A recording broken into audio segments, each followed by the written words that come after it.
Topic today is this Hunter Biden issue, the laptop and everything else, and the way the media has responded to it. I think the first thing is becoming perfectly clear as time goes by is that the laptop, in fact, is authentic. It is Hunter Biden's, and it apparently was dropped off by Hunter Biden. So there doesn't seem to be any evidence that there's anything uh, phony about it, and the idea that people like Adam Schiff is putting forward that it's somehow a Russian conspiracy is just absurd. I mean, when you look at what happened, I mean, it clearly was dropped off. The form requesting the repair was signed by Hunter Biden, and the signature has been authenticated.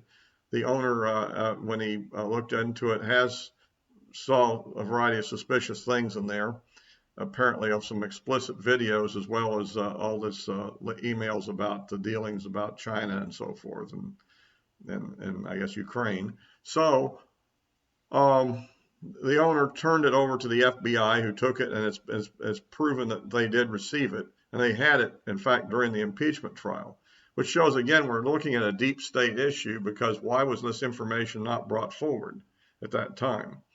It would certainly play into a lot of things. But it looks like nothing much has been done with the whole issue. The National Director of National Intelligence has certified that there's no evidence after a year that there's in any way a Russian conspiracy, which is ridiculous. Why not a Chinese conspiracy or somebody else? I mean, who knows who did it?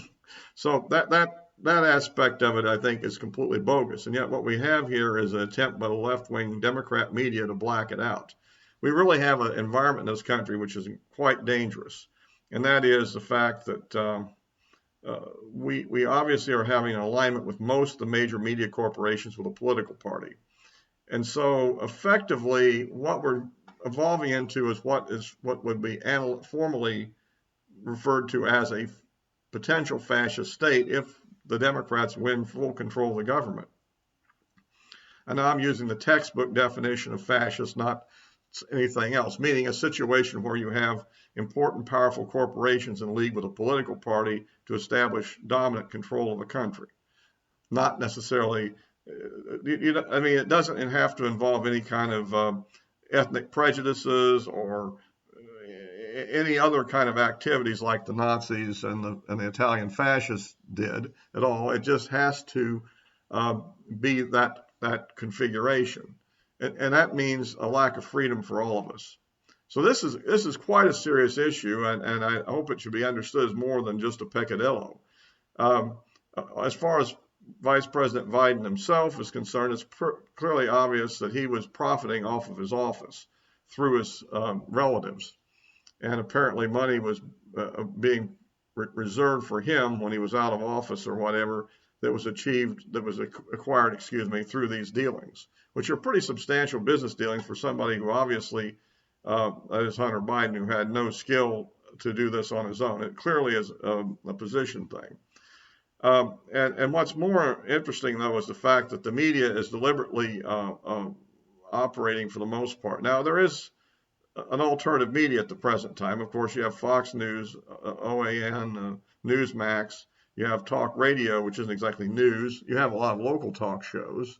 So the information is getting out, but I don't know if it's getting out in a way that would be most impactful.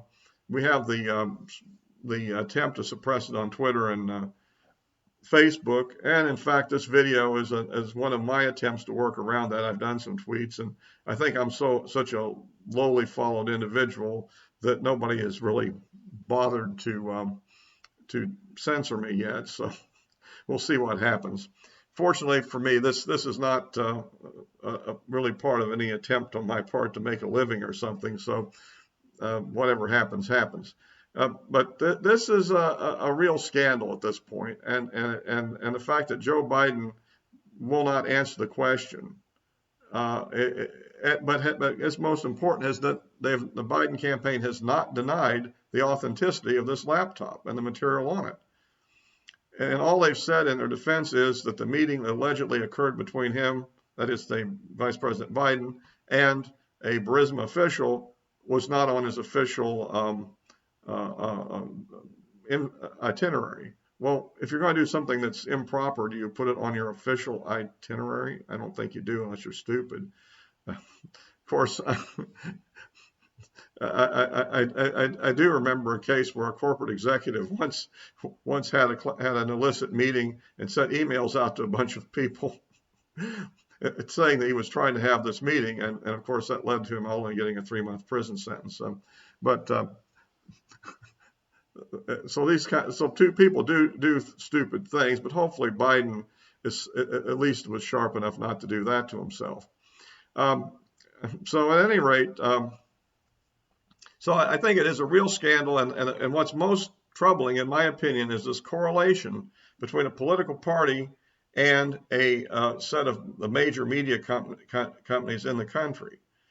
Now, add that to their plan to pack the Supreme Court. Now, let's understand what pack the Supreme Court means. It doesn't mean that you went ahead and filled a vacant seat because you had the opportunity to do so. Everybody would do that. And the Democrats, I can't seriously say that if the things were reversed and they were in a competitive election and they controlled the Senate and there was a vacancy on the Supreme Court that they wouldn't fill it. Does anybody at all believe that? I think the answer is no. So quit pretending. But what is serious is they're talking about ending the traditional filibuster, which will open up the country to all kinds of legislation we wouldn't see before, aside from the Supreme Court. Then adding politically picked justices in sufficient quantity to get a majority on the court, which I guess to be assured of that would have to be 4, although they could start off with 2 and see what happened and then try a couple more later as needed, I guess. And then these people would rule whatever law they passed, no matter how unconstitutional it would be under normal circumstances. Let's say even a court when Justice Ginsburg was still alive, even that court would have ruled unconstitutional will now be ruled constitutional. Potentially even things that are flat out against the letter of the Constitution. And so this is why this whole thing is very dangerous. We could be on the verge of, if the Democrats win this election, of having a one-party state rule. And I don't know how long it would take to get out of it after that. It's possible that there would be a quick reaction in the next 2 elections, the off year and the general, to repudiate it. And it's also possible that they can change the rules enough that that won't happen. And that's why I would say to people that even can't personally stand our dear President, Donald Trump, you too should vote for Trump to save the country from this. Now, for all of you out there who are my main audience, I believe they are full-scale Trump supporters, thumbs up, I like him too. But that's not what I'm trying to appeal to everybody else to think about the consequences of what's going on. We have a candidate who's hiding from the press, a press that won't ask the tough questions, rigged debates, rigged media, clear corruption, and clear plans to throw out traditional legislative and constitutional principles. And that's, if you're voting for Biden and Democrats, that's what you're voting for. And if you're voting for Trump, you're simply voting against that. There's still going to be plenty of people putting roadblocks in front of Trump, even if he wins. In fact, he'll still be fighting for all kinds of things, every inch of the way against the deep state. But that's the point. He has a lot of friction against what he might do that you might not like. But how much friction will there really be stopping Biden and the Democrats if they achieve what they're planning on achieving here? So at any rate, that's kind of my message for today. This Hunter Biden scandal is real, and I think you should distribute this to everybody to understand that all this stuff, they're lying completely. They're totally lying. This thing is a real laptop. It really is Hunter Biden's. There's no doubt about it. And it really does show the Biden family corruption. Well, if you like these videos, please subscribe to my YouTube channel and like it and with the thumbs up there and forward links to anybody that isn't on YouTube that you might think wants to see it. All for today. Thank you.